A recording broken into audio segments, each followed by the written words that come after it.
अपने मुख्यमंत्री से बोल देना मैं जिंदा वापस लौट आया हूं। यह वक्तव्य प्रधानमंत्री नरेंद्र मोदी जी ने अपने मुंह से तब बोला जब वो अपनी रैली को रद्द करके वापस एयरपोर्ट पे लौट रहे थे।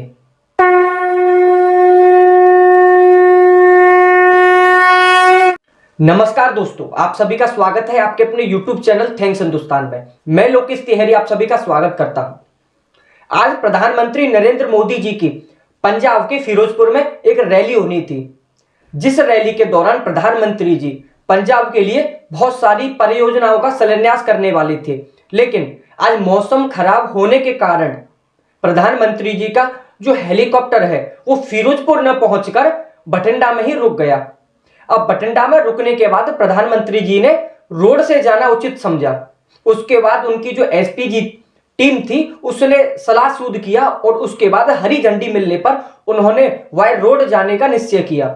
जब वो वाई रोड फिरोजपुर के लिए जा रहे थे तो बठिंडा में ही रास्ते में कुछ युवकों ने और कुछ आताताइयों ने और कुछ खालिस्तानियों ने उनका रास्ता रोकने का प्रयास किया, उनके खिलाफ नारेबाजी भी की, जिसके वजह से प्रधानमंत्री को वापस बठिंडा से एयरपोर्ट पर लौटकर आना पड़ा।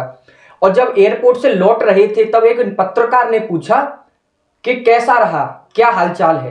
तब प्रधानमंत्री जी ने यह उत्तर दिया था कि अपने मुख्यमंत्री को बता देना मैं जिंदा वापस लौट आया हूं। इस वक्तव्य के बाद पूरे देश में एक अलग ही माहौल बन चुका है कि आखिर ये बात जो है प्रधानमंत्री ने आखिर क्यों कही। और सबसे बड़ा सवाल यह भी आता है कि जिस प्रदेश में किसी भी अन्य पार्टी का कोई भी नेता जो है बेखौफ रैलियां करता है, उसे कोई रोक टोक नहीं होती, लेकिन देश के प्रधानमंत्री की रैली पर ही ऐसा ड्रामा क्यों? क्या यह आखिर साजिश हो सकती है? क्या इंदिरा वाला हत्याकांड बनाने का फिर से षड्यंत्र रचा गया? कुछ लोग सोशल मीडिया पर ट्वीट्स भी कर रहे हैं, पोस्टर भी कर रहे हैं कि इंदिरा गांधी वाला कांड बनाने में नाकामयाब रहे कांग्रेसी। आखिर सत्य क्या है? जो इंदिरा गांधी के साथ हुआ वही चीज जो है, वही घटना प्रधानमंत्री नरेंद्र मोदी जी के साथ दोहराने का प्रयास किया जा रहा था। बठिंडा से 10 किलोमीटर दूरी पर पाकिस्तान का बॉर्डर था। अगर कोई सुरक्षा में चूक होती तो इसके लिए कौन जिम्मेदार होता? कौन जिम्मेदार होता इसके लिए? एक देश का प्रधानमंत्री और उसे इस तरह से बीच रोड पर रोके जाना, यह बहुत ही राष्ट्र शर्म की बात है। लेकिन यह बात कुछ गद्दारों के पल्ले नहीं पड़ेगी। बस एक बात याद रखना, वो इंदिरा थी, इसके समर्थक थे। ये मोदी है और इसके भक्त हैं।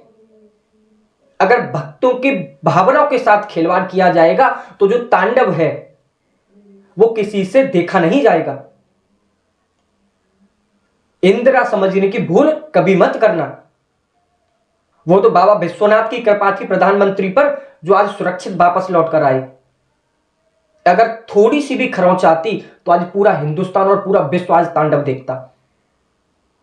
ये अपने मन से निकाल भी देना कि तुम प्रधानमंत्री का कुछ उखाड़ भी सकते हो, लेकिन तुम बहुत जल्दी एक्सपोज होने वाले हो। तुम्हारे असली चेहरे जो हैं वो सामने जरूर आने वाले हैं, धीरे धीरे सभी के आते जाएंगे।